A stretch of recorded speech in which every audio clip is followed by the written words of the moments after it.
Hello dear students, DOE mission Buniyaad हमारा गणित day 51 question है 2.02 को हमें मल्टीप्लाई करना है 1.3 से। तो बेटा पहले आप बिना डेसिमल कंसीडर किए सिंपल गुणा कर लेंगे, यानी कि 202 को 13 से गुणा करना है। अब 13 का टेबल भी आपको आता है, 13 दूनी 26, क्योंकि 0 है तो 2 का 2 आ गया यहाँ पे, फिर अगेन 13 दूनी 26। अब आपने देखना है कि डेसिमल के बाद कितने डिजिट आ रहे हैं सीधे हाथ की तरफ। तो यहाँ पे 2 है और यहाँ पे 3 है। जितना भी क्वेश्चन है सब टर्म्स का आप डेसिमल के बाद की डिजिट देख लेंगे। तो 2 यहाँ पे, 1 यहाँ पे, 3 हो गई ना। तो अब हम यहाँ पे भी सीधे हाथ से 3 डिजिट छोड़ के डेसिमल यहाँ लगा देंगे। So it is 2.626। नेक्स्ट है 2.4 इंटू 100। अगेन आप समझो 24 को 100 से गुणा करना है, तो 2400 हो गया ना बेटे। जीरो की गुणा कितनी आसान होती है, 24 गुणा 100 2400। आपने ये लिख लिया पहले। अब आप देखोगे कितने डिजिट हैं। यहाँ पे सिर्फ 1 है और यहाँ पे तो डेसिमल है ही नहीं, तो हम भी 1 अंक छोड़ के डेसिमल यहाँ लगा देंगे। अब डेसिमल के बाद अगर 0 आ रही हो सीधे हाथ पे तो उनकी कोई वैल्यू नहीं होती। तो दिस इज सिंपली एज 240। ऐसे यहाँ पे करेंगे 24 गुणा 1000 24,000। फिर आप देखोगे 2 अंक छोड़ के लगानी है आपकी बात, तो 2 जीरो से पहले यहाँ लगा दिया तो ये भी सिंपल 240 ही रह गया। फिर यहाँ 024 गुणा 10,000, तो यानी कि 24 गुणा 10,000। उल्टे हाथ की 0 का कोई वैल्यू नहीं होता बेटा। अगर उल्टे हाथ पे अगर मैं इसके आगे 2 जीरो लिख भी दूँ तो कोई उसकी वैल्यू नहीं है।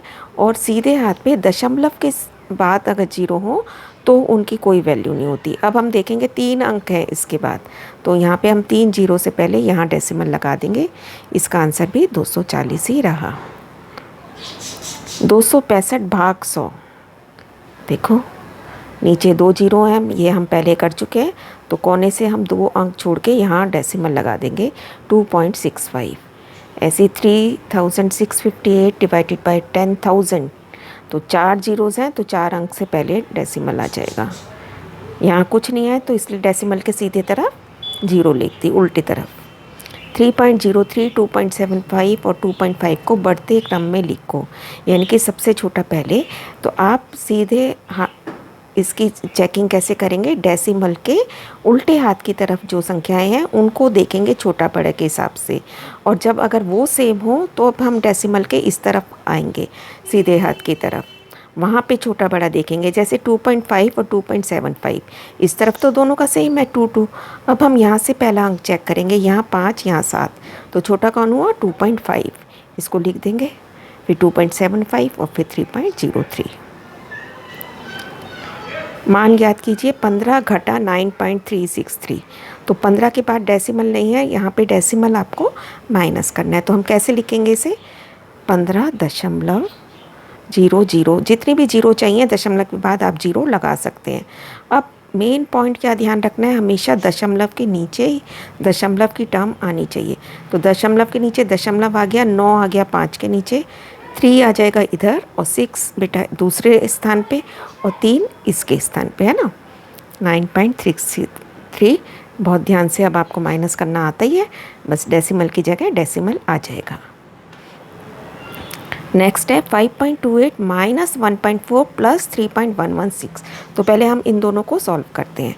5.28 माइनस 1.4, 1.4 है, अब यहाँ पे कुछ भी नहीं है इस स्थान पे, तो यहाँ क्या लगा देंगे 0।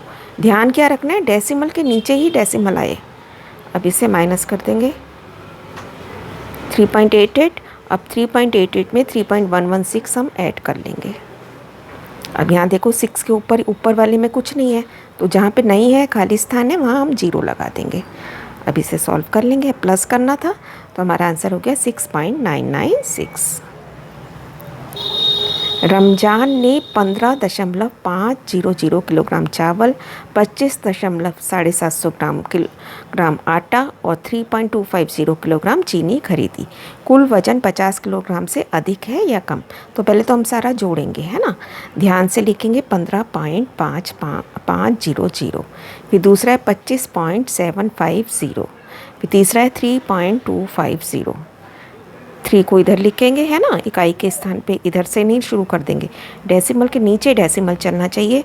प्लेस वैल्यू आपने बिल्कुल ध्यान से एक के नीचे एक लिखते जाना है।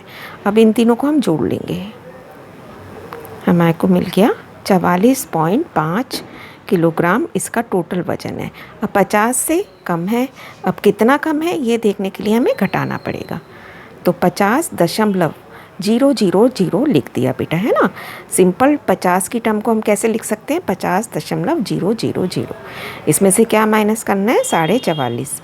तो इसको माइनस करेंगे, 0 में से 0 गए 0, फिर 10 में से 5 गया 5, 9 में से 4 गया 5, 5.5 किलोग्राम वजन उसका अभी भी कम है। दैट्स ऑल बेटा, keep on learning, stay blessed.